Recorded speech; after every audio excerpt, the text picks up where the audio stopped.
Ahorita lo hacemos. La vela de la paz. Hoy vamos a hablar del amor al prójimo. Pero vamos a tratar de conectarlo, o no vamos a tratar, vamos a conectarlo con la vela de la paz.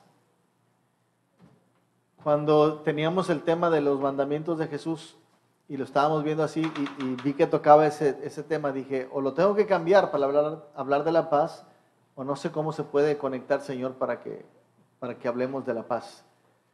Y Dios hermosamente puso algunas cosas en la mente que espero que estés de acuerdo conmigo y podamos ver por qué estamos celebrando hoy esta vela de la paz y ver por qué estamos hablando del amor al prójimo también.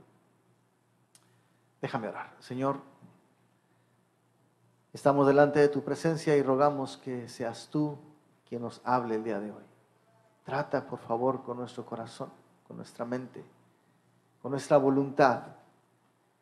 Señor, que la paz que hoy celebramos, la paz que Jesús vino a darnos, en realidad inunde nuestro corazón y nos motive para vivir de una manera agradable a ti y de una manera eficaz en el testimonio que tenemos que dar delante de otros. Te lo pedimos en el nombre glorioso de Jesucristo. Amén. Amén. Marcos capítulo 12, versículos del 28 en adelante. El mismo pasaje que leímos la semana pasada. Te lo voy a volver a compartir porque ahí viene el segundo mandamiento que Jesús mencionó. Versículo 28. Acercándose uno de los escribas que los había oído disputar y sabía que les había respondido bien, ese escriba le preguntó, ¿cuál es el primer mandamiento de todos? Jesús le respondió, el primer mandamiento de todos es, oye Israel, el Señor nuestro Dios, el Señor uno es. Y amarás al Señor tu Dios con todo tu corazón y con toda tu alma y con toda tu mente y con todas tus fuerzas. Este es el principal mandamiento. Y el segundo es semejante. Amarás a tu prójimo como a ti mismo. No hay otro mandamiento mayor que estos. Entonces el escriba le dijo, bien, maestro, verdad has dicho que uno es Dios y no hay otro fuera de él. Y el amarle con todo el corazón, con todo el entendimiento, con toda el alma y con todas las fuerzas, y amar al prójimo como a uno mismo, es más que todos los holocaustos y sacrificios. Jesús entonces, viendo que había respondido sabiamente, le dijo, no estás lejos del reino de Dios. Y ya ninguno osaba preguntarle más. La semana pasada estuvimos hablando de el amar a Dios, basándonos en el primer mandamiento, amarás al Señor tu Dios. Hoy vamos a tratar de profundizar un poquito más sobre este mandamiento que Jesús dio, pero vamos a hablar del segundo mandamiento, que Él lo menciona como el segundo mandamiento, el amar a tu prójimo. Hay algunas cosas importantes sobre esto, y eso es lo que vamos a ahondar. Primero, cuando el escriba le pregunta a Jesús sobre el primer mandamiento, y Jesús le responde cuál es el primer mandamiento, el amar al Señor con tu Dios con todo tu corazón, tu alma, tu fuerza y tu entendimiento, inmediatamente Jesús añade algo más. Él dice, el segundo es semejante. Pero si te das cuenta, el escriba no preguntó por un segundo mandamiento. El escriba solamente le dijo cuál es el mayor de los mandamientos. Y Jesús, además de responderle el amar a Dios, le dice, y el segundo es semejante. Él está añadiendo eso, Jesús está poniendo eso ya en la mesa. El segundo es semejante. Cuando el evangelista escribe semejante, o esa palabra semejante que se usa ahí, es una palabra griega que se escribe homoios, no sé cómo se pronunciará, pero significa lo mismo que. Es decir, el segundo es lo mismo que el primero. Es lo que Jesús está diciendo. Jesús le está dando una importante declaración a este hombre y a los que lo están escuchando. Cuando amas a tu prójimo, estás amando a Dios. Esa es la idea. Me estoy explicando con eso. Viene una persona y le pregunta a Jesús cuál es el mayor de los mandamientos para cumplirlo. Y Jesús le dice algo que él ya sabía, pero Jesús añade más. Pero hay un segundo que es igual al primero. Se aplican diferente, pero son iguales. Tienes que amar a tu prójimo como a ti mismo. Porque el amar a tu prójimo significa amar a Dios. Hay todo un soporte bíblico para eso, hay todo un soporte histórico para eso. Fuimos hechos a imagen de Dios. La creación no se parece a Dios, los animales no se parecen a Dios, nosotros fuimos hechos a imagen de Dios. Por eso muchas veces ves en la Biblia las manos de Dios, el corazón de Dios, los ojos de Dios, para asemejarnos a nosotros como seres humanos, no como animales irracionales. Tenemos un pensamiento que nos dio para poder entender y discernir. Así es que cuando despreciamos a alguien, cuando hablamos mal de alguien, cuando lo vemos para abajo, cuando criticamos a alguien, estamos criticando la imagen de Dios. Estamos diciendo, así es Dios, porque esa persona es así. Es cierto que nosotros juzgamos lo que hizo la persona. La Biblia dice, por sus frutos los conoceréis. Tú sabes cómo es la persona por lo que hace. Pero una cosa es juzgar lo que la persona está haciendo y otra cosa es juzgar o criticar o menospreciar a la persona. La persona se puede equivocar. La persona puede tener una cultura o puede tener un trasfondo que lo lleva a hacer esas cosas. Y podemos juzgar o criticar eso que ha vivido, pero no podemos juzgar ni criticar a la persona, porque estamos menospreciando a Dios. ¿Me explico con eso? Es una línea muy delgadita, pero generalmente caemos en hablar de la persona y no de lo que la persona está viviendo o experimentando. Y tenemos que ser sabios para eso. Tenemos que disciplinarnos para poder hablar de lo que ha sucedido sin afectar a la persona. ¿Sí? Voy a apagar las velas porque se están...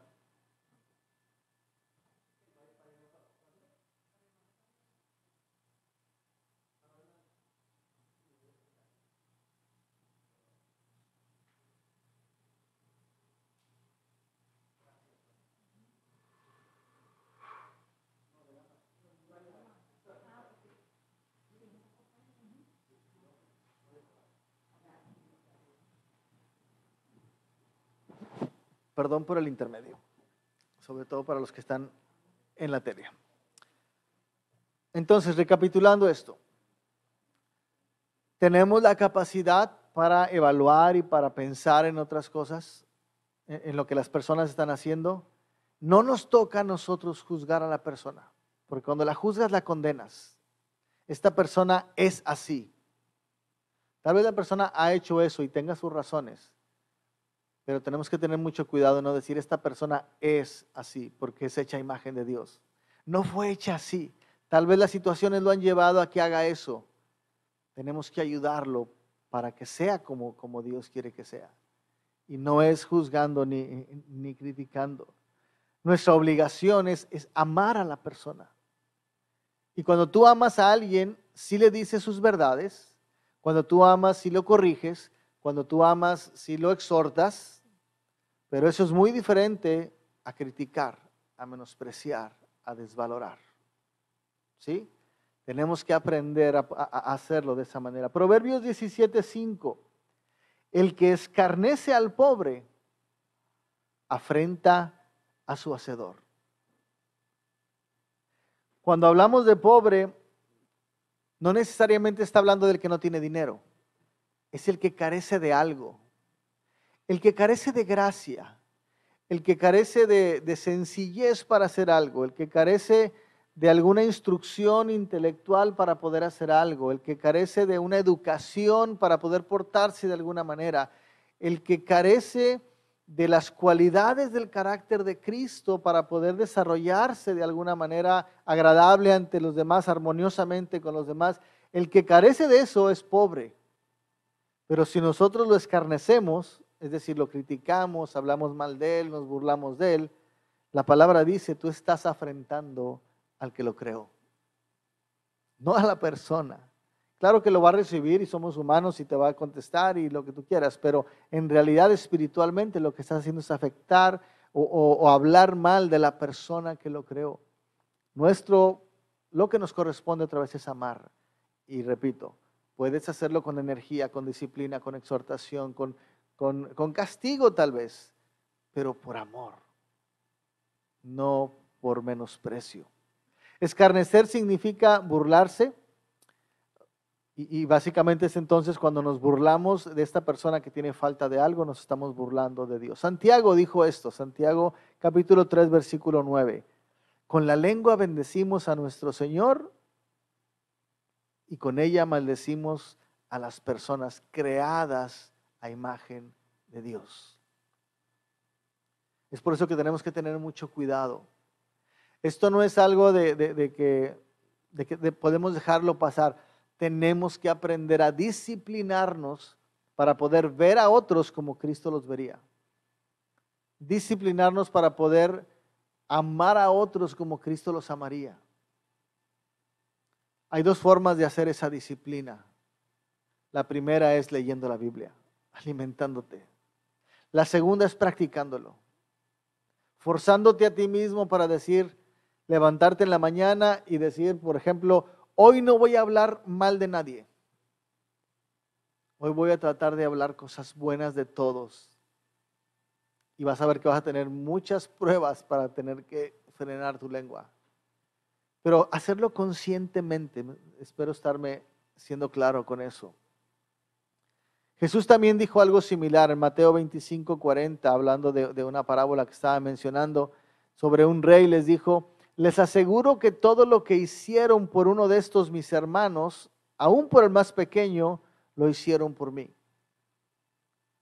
Estas personas que carecen de algo, que son pobres de algo, y cada uno de nosotros somos pobres en algo, todos carecemos de algo. Cuando alguien hace algo con nosotros en esa pobreza, está haciéndolo por Dios. Cuando tú haces algo por alguien en esa pobreza que tiene, lo estás haciendo por Dios. Una segunda cosa importante sobre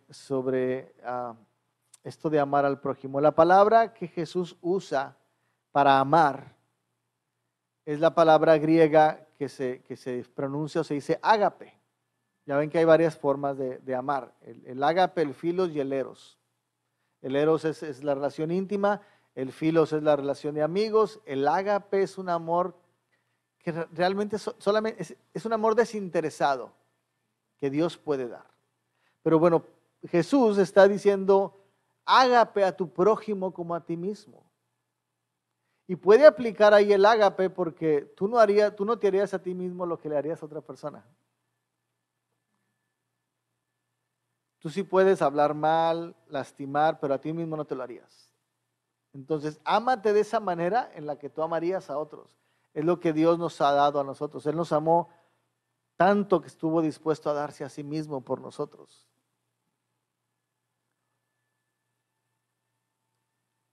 Fileo significa una bondad fraternal hacia otras personas, pero nunca se usa para describir el amor de Dios. Se describe el amor de seres humanos. Ágape indica un amor divino que solamente Dios puede dar y que nosotros deberíamos darle a Él también. Cuando recuerda la parte de Juan capítulo 21, cuando el apóstol Pedro había negado a Jesús y Jesús se les aparece y Pedro lo negó 3 veces y Jesús le dice 3 veces a Pedro, Pedro, ¿me amas? En esa parte lo que Jesús le está diciendo es Pedro, ¿me agape más que estos? Pedro, ¿me amas más que estos? Y Pedro le contesta, si vas al original en griego, Pedro le contesta, Señor, yo te fileo. Señor, yo te quiero. Pero como dice la canción de José José, amar y querer no es igual. La usamos indistintamente, pero amar y querer no significan lo mismo. Tengo la experiencia de una pareja que se casó. Se casaron por segunda vez. Bueno, ella nunca se había casado, él se casó por segunda vez. Y se fueron a su luna de miel. Y en la luna de miel ella le dijo, fulanito, ¿me amas? Y él le dijo, te quiero mucho. Y ahí se marcó el fin de ese matrimonio, en la luna de miel. Porque él después de un tiempo le dijo, es que no te puedo amar porque no puedo olvidar a mi esposa difunta. Ella lo entendía, pero dice, es que así no se puede hacer una familia. Hay una diferencia entre amar y querer. Jesús le estaba preguntando a Pedro, Pedro, ¿me amas? Y Pedro le decía, te quiero. Algunos dicen que lo repitió 3 veces porque 3 veces Pedro lo había negado. Entonces estaba restableciéndolo y es muy lógico, puede ser claro, muy, muy claro. Algunas otras personas dicen, lo repitió 3 veces porque estaba tratando de enseñarle, Pedro, ¿me amas? Señor, te quiero. Pedro, ¿me amas? Señor, te quiero. Pedro, ¿me amas? Y la tercera vez Pedro le dice, Señor, tú sabes todas las cosas. Como diciendo, ya no estoy seguro entonces de lo que estoy diciendo.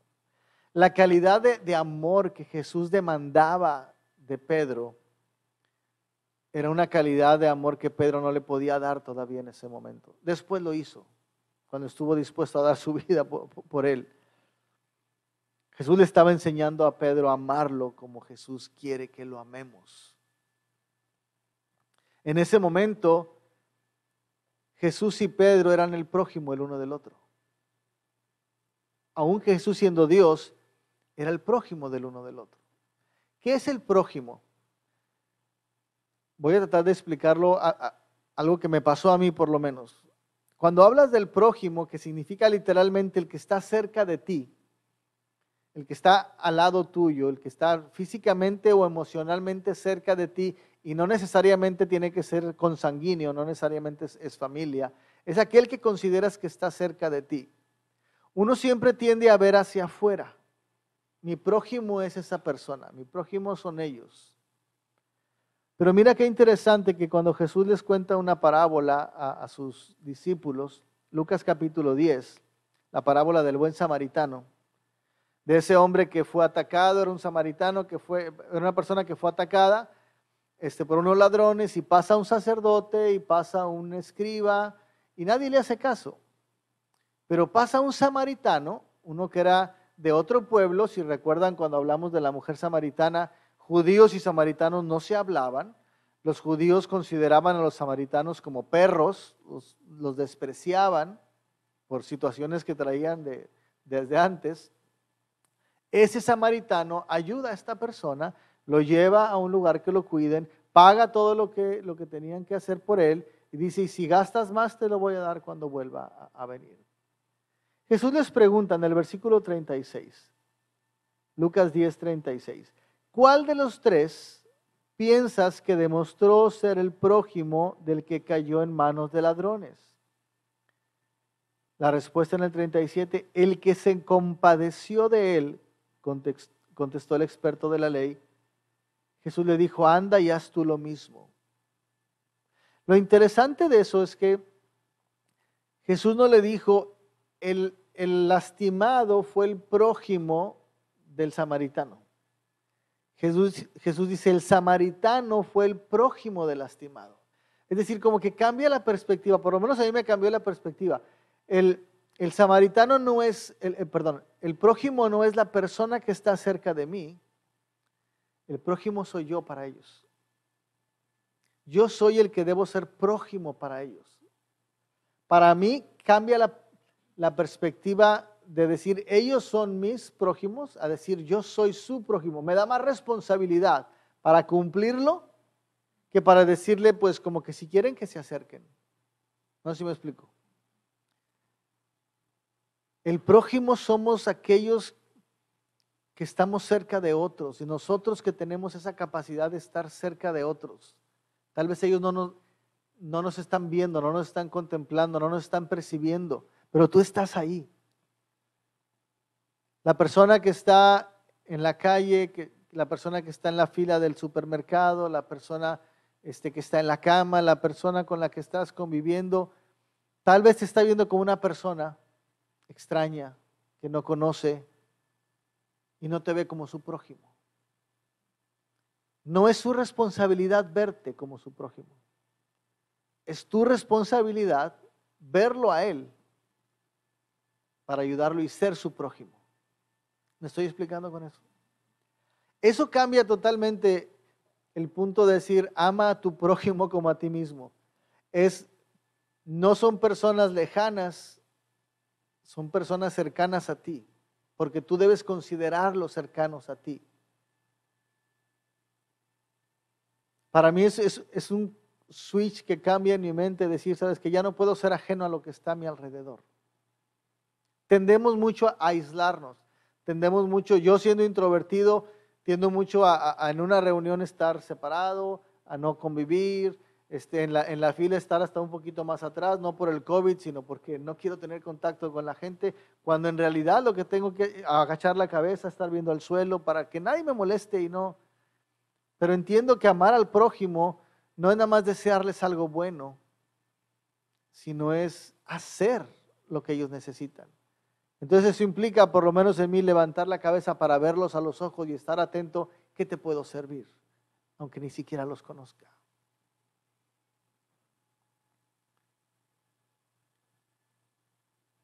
Normalmente, repito, al estar pensando en el prójimo, los vemos de lejos cuando deberíamos verlos más de cerca. ¿Qué tiene que ver amar al prójimo como a ti mismo? Con la Navidad, con la vela de la paz. Seguramente ya lo sabes, pero es algo que debemos recordar. Una de las cosas que pasaron en la caída en el Edén, una de las cosas que se perdieron en la caída por el pecado de Adán y Eva, fue la paz. La paz que ellos tenían para con Dios, la perdieron. Ya no había más relación íntima, especial con Dios. Efesios 2, el apóstol Pablo dice, después del pecado, estamos muertos en nuestros delitos y pecados, en los cuales anduvisteis en otro tiempo siguiendo la corriente de este mundo conforme al príncipe de la potestad del aire, el espíritu que ahora opera en los hijos de desobediencia, entre los cuales también todos nosotros en otro tiempo, vivimos en otro tiempo en los deseos de nuestra carne, haciendo la voluntad de la carne y de los pensamientos, y éramos por naturaleza hijos de ira. Cuando Adán y Eva decidieron hacer su voluntad, la voluntad de la carne, la voluntad de sus pensamientos, quiero ser como Dios, quiero tener control sobre todo, se hicieron enemigos de Dios. Y la ira de Dios vino sobre ellos. El pecado rompió la paz entre Dios y los hombres. No solo eso, el pecado rompió la paz entre los hombres. Eva, Adán, ¿qué hiciste?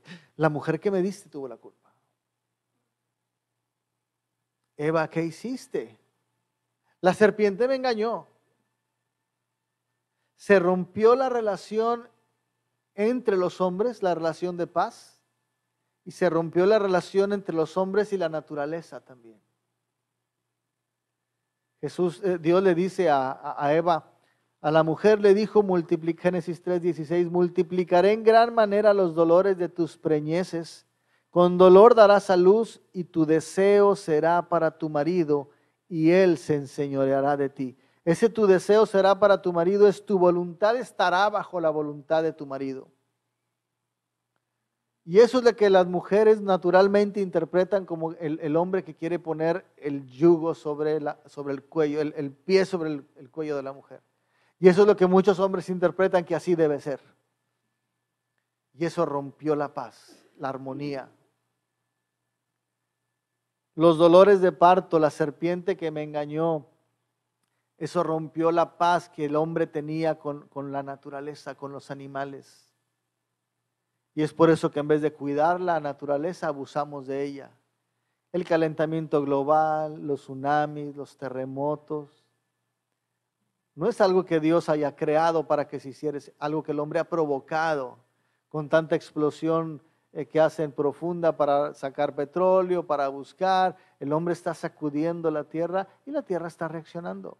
Ya no hay paz entre los hombres y la naturaleza. Es por eso que hoy celebramos nuestra paz. Es por eso que hoy recordamos a aquel que vino a restablecer la paz que habíamos perdido. Es por eso que la Navidad es importante, porque nos vuelve a llevar en nuestra mente y en nuestra visión a lo que era al principio, que se perdió y que Cristo ha venido a establecer otra vez. Y que es cierto, no lo vamos a ver todavía hasta que Él vuelva a venir, pero por eso es importante la paz, la Navidad. Tú puedes hoy hablar con personas y cuando estés platicando con ellos, hablar de la Navidad, y si alguien te dice, sí, son felices fiestas, y son regalos, y son lo que tú quieras, cenas, y problemas, y gastar dinero, pero tú puedes hablar, pero también es paz. Es la paz que perdimos, y que Cristo está recordándonos que Él trajo, y que un día la va a establecer completamente. Joseph leía ahorita en la escritura, Lucas 2:14, gloria a Dios en las alturas, cuando cantaban los ángeles, y dice, y en la tierra paz, buena voluntad para con los hombres. Los ángeles estaban declarando, este ser que viene a traer paz. Y Jesús dijo, mi paz os doy, no como el mundo se las da, yo doy una paz diferente. El mensaje de la Navidad es un mensaje de paz, es un mensaje de reconciliación con Dios. Ya no hay más enemistad con Él, ya no hay más enemistad con la naturaleza, ya no hay más enemistad con los hombres. Ahora puede haber paz. Te voy a recordar el Evangelio rápidamente, aunque ya lo hice de alguna manera. El pecado causó esta catástrofe en la vida del hombre, rompiendo la paz y condenándolo a una condenación eterna, a un sufrimiento eterno. Pero Dios en su divino amor dijo, el hombre necesita otra vez de mi paz. Así es que voy a ir, me voy a hacer un cuerpo, voy a nacer como un bebé para sufrir las mismas experiencias, las mismas debilidades, las mismas necesidades, las mismas pasiones, la misma necesidad de paz. Por eso Jesús lloraba cuando veía al pueblo, cuando veía a Jerusalén, diciéndole, no sabes de lo que te estás perdiendo. Vivió una vida perfecta para 30 años después de haber nacido, morir en la cruz del Calvario, pagar con su sangre nuestro pecado y poder decirnos, aquí está tu paz, la volví a comprar por ti y la compré con mi sangre. Para que tú hoy la puedas tomar por fe y decirle, gracias Señor, porque ahora sé que tengo paz contigo. Sé que puedo estar en paz con el mundo, aunque el mundo no quiera estar en paz conmigo, yo voy a tratar de estar en paz con el mundo, con la naturaleza también. ¿Cuál es el camino que debemos llevar para poder vivir en esa paz? Siempre lo hemos dicho, es algo de fe, esto es cuestión de fe. Lo primero que tienes que hacer es creerlo. Si tú no puedes creer que Jesús vino a traer otra vez esa paz que se perdió, no la vas a encontrar en ninguna otra parte. El mundo la está buscando desesperadamente en el sexo, en las drogas, en el dinero, en el éxito, en los carros, en las mujeres o en los hombres, en los deportes, en la música, en lo que quieras. Y siempre falta, y siempre falta, y siempre falta. La única paz verdadera está en Jesús. Y eso solamente se cree.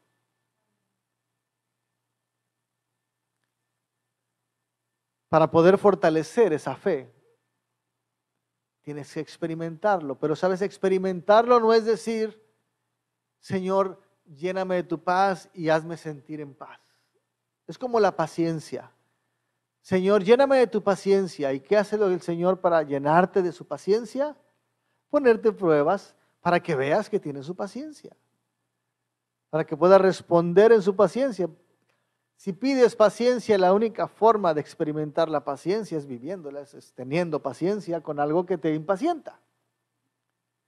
Para poder vivir la paz, no es de repente sentarte en el sofá y decir, wow, todo está en paz. Vivir la paz es estar en medio del problema, sintiéndote seguro, sintiéndote amado, sintiéndote querido por Dios. En medio de la enfermedad, sabiendo que no importa lo que le pase a tu cuerpo, tú estás bien con Dios. Me acuerdo del canto de Estoy bien. Jesús nos platicó la historia del Señor que lo escribió. Si se acuerdan, su familia los mandó por adelante, creo, ¿verdad? Eso sí, los mandó en un viaje primero para hacia dónde iban, no recuerdo hacia dónde iban, pero el barco se hundió y su familia murió. Y cuando él iba para donde estaban, sabiendo en el lugar, por los datos geográficos y todo eso, en el lugar donde le dijeron, aquí fue donde se hundió el barco, él escribió ese canto diciendo, estoy bien con mi Dios, tengo paz. Él hizo su perfecta voluntad. Vivir en paz es de una manera cumplir lo que dice Levítico 19. Te lo voy a leer. Cuando ciegues, cuando trabajes, cuando ciegues la mies de la tierra, no cegarás hasta el último rincón de ella, ni espigarás tu tierra cegada, y no rebuscarás tu viña, ni recogerás el fruto caído de tu viña, para el pobre y para el extranjero lo dejarás. Cuando trabajes, no trates de ganarte el último centavo que quieres, no trates de hacer una negociación y sacar el mayor provecho que tengas. Deja un poquito para aquel que lo va a necesitar. Es decir, no seas codicioso, esperando ganar todo lo que es para ti. Puedes compartir un poquito con otras personas. Eso es estar en paz con otros. Cuando tú compartes algo de lo que te da. Me gusta mucho eso que dice después, yo, Jehová, vuestro Dios. Varias veces lo repite. Eso es, yo lo firmo. Esto que te digo, le pongo mi sello. Es una verdad. No hurtaréis, ni engañaréis, ni mentiréis el uno al otro, y no juraréis falsamente por mi nombre, profanando así el nombre de Dios, yo, Jehová. No vas a tener que abusar de otros, vas a estar en paz con ellos, ni vas a meter a Dios en cosas que tú quieres sacar provecho, porque estás en paz con Dios. No oprimirás a tu prójimo, ni le robarás, no retendrás el salario del jornalero en tu casa hasta la mañana, no maldecirás al sordo, y delante del ciego no pondrás tropiezo, sino que tendrás temor de tu Dios, yo Jehová. No vas a abusar de las personas, estás en paz con ellos. Y estar en paz con ellos es darles esa paz. Es compartir esa paz que Dios te dio para que ellos estén en paz con Dios también. La paz que nosotros experimentamos con otras personas no solamente es para que estén bien con nosotros, es para que ellos estén bien con Dios. Las bienaventuranzas, cuando la bienaventuranza dice, bienaventurado el pacificador, no está hablando de bienaventurado aquel que pone a dos personas de acuerdo. Claro que es bueno hacerlo, pero el pacificador es bienaventurado aquel que pone a Dios y al hombre de acuerdo. Es decir, cuando le predicas al hombre para que se arrepiente y se ponga a cuentas con Dios. Ese es el pacificador. Cuando tú no abusas de la persona, cuando tú no le pones tropiezo a la persona, tú estás sirviendo para que la persona a través de ti vea a Dios y se ponga en paz con Él. No harás injusticia en el juicio, ni favoreciendo al pobre, ni complaciendo al grande. Con justicia juzgarás a tu prójimo, no andarás chismeando entre tu pueblo, no atenderás contra la vida de tu prójimo, yo Jehová. No aborrecerás a tu hermano en tu corazón, razonarás con tu prójimo para que no participes de su pecado. No te vengarás ni guardarás rencor a los hijos de tu pueblo, sino amarás a tu prójimo como a ti mismo, yo, Jehová.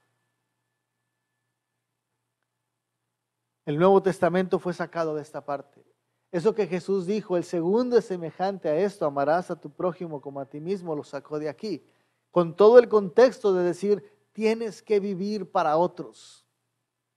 La paz que Dios nos da debe motivar nuestro corazón, no para ver, como lo hemos platicado, hacia adentro, sino para ver hacia afuera, para ver por otros. Nuestra vida está escondida en Dios, dice la palabra de Dios. Nuestra ciudadanía no está en la tierra, está en los cielos. No somos de este mundo, somos de un mundo que Él va a crear algún día. Estamos aquí de pasada porque nuestro mundo se quedó en el Edén. Tenemos que tener la conciencia de que estamos de paso y estamos viviendo como Cristo vivió, de paso, viviendo por otros. Tenemos que aprender a vivir por otros, para otros, no para ti, no para que tengas el éxito que quieres tener. Si el Señor te lo da, Él te lo va a dar. Él te va a dar la salud, el dinero, el confort, lo que Él quiera darte, porque de esa manera te va a utilizar, Él lo va a hacer. Hay cristianos ricos para tratar con los ricos, hay cristianos pobres para tratar con los pobres, hay cristianos que han pasado en drogas para tratar con los drogadictos, hay cristianos divorciados para tratar con los divorciados.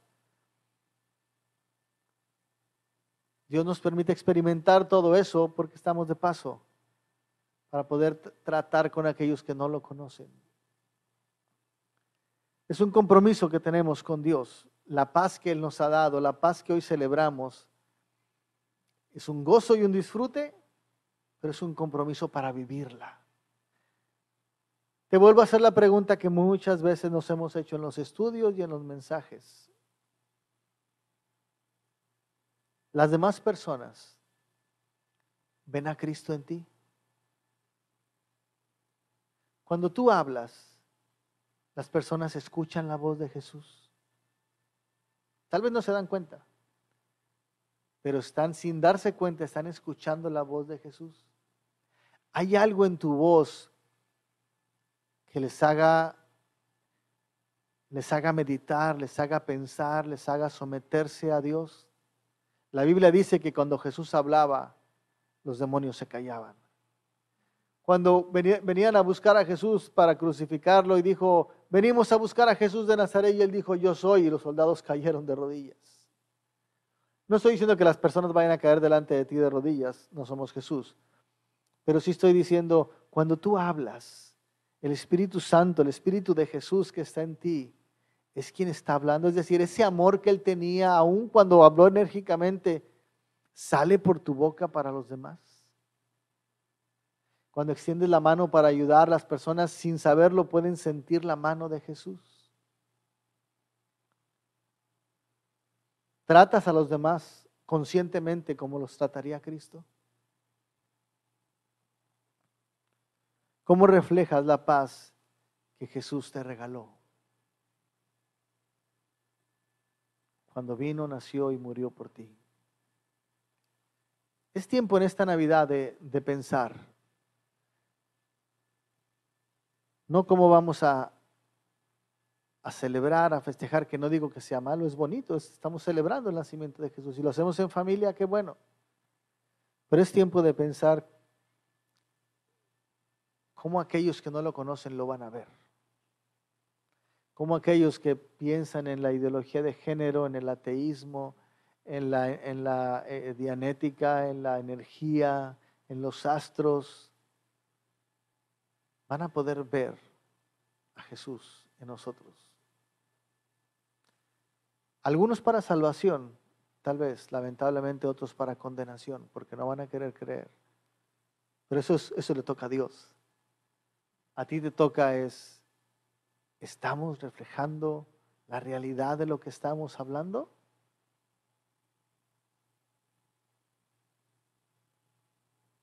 Hemos hablado del amor, hemos hablado del gozo, hemos hablado de la paz. Y espero que con estas pedradas que hemos hablado no entristezcan el tiempo, sino en realidad nos motiven para decir, hay algo que tengo que hacer. Yo espero que esto no nos entristezca en el corazón, sino nos rete para decir, el Señor se merece que yo haga algo más. La próxima semana vamos a hablar de la esperanza.